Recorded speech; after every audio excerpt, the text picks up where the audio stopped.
पाठ 15 लोभ। समरीक एक लोभी आदमी था। एक सुबह उसने देखा उसका दोस्त पवन अपने घर को सजा रहा है। उसका दोस्त पवन क्या कर रहा था?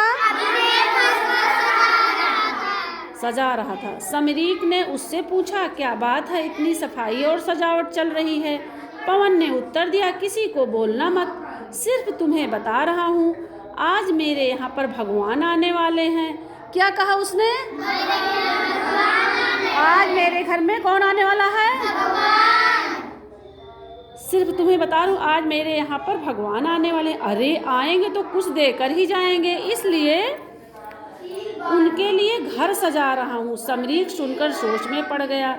उसने पूछा, लेकिन आएंगे कहाँ से? पवन ने कहा, पूरब की ओर से। पवन ने कहाँ से कहा? किस ओर से आएंगे? पूरब की ओर से आएंगे। समरीक सोचने लगा, पूरब में सबसे पहले मेरा घर है, क्यों ना मैं भी तैयारी कर लूँ, भगवान जरूर पहला घर जाना पसंद करेंगे। उसने सोचा कि पहले मेरा घर पूरब दिशा में है, मैं भी तैयारी कर लेता हूँ।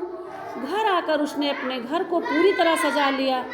उसके बाद जैसे ही शाम हुई, समरीक पत्नी के साथ भगवान का इंतजार करने लगा।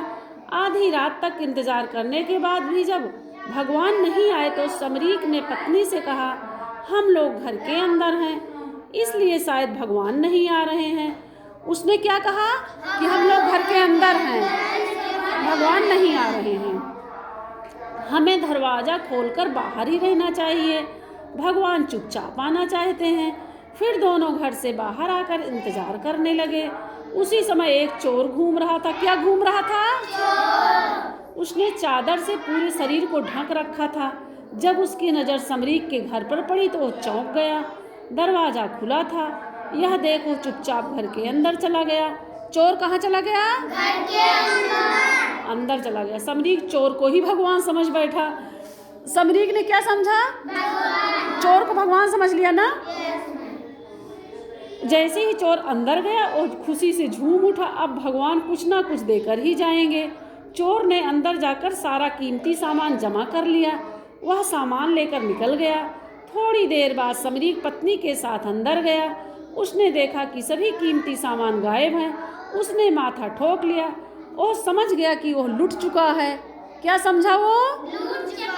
क्योंकि देखो वो जो है अपना दरवाज़ा खोल के बैठा था, तो भाई चोर तो जहाँ दरवाज़ा खुला मिलेगा उस घर में घुसेगा ही। और चोर ने एक सफ़ेद चादर अपने ऊपर ओढ़ लिया था। तो समरीक क्या सोच रहा था कि भगवान मेरे घर में आ रहे हैं, लेकिन भगवान नहीं थे, वो चोर था।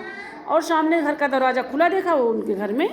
इसलिए हमें जो है सोच समझ के काम करना चाहिए, मतलब बिना सोचे समझे हमें कोई भी काम नहीं करना चाहिए। समझ रहे हो ना?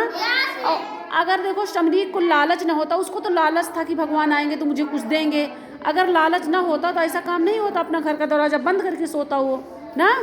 तो इसलिए इस कहानी से हमें ये शिक्षा मिलती है कि हमें लालच नहीं करना चाहिए, लोभ नहीं करना चाहिए। ठीक, बहुत अच्छा।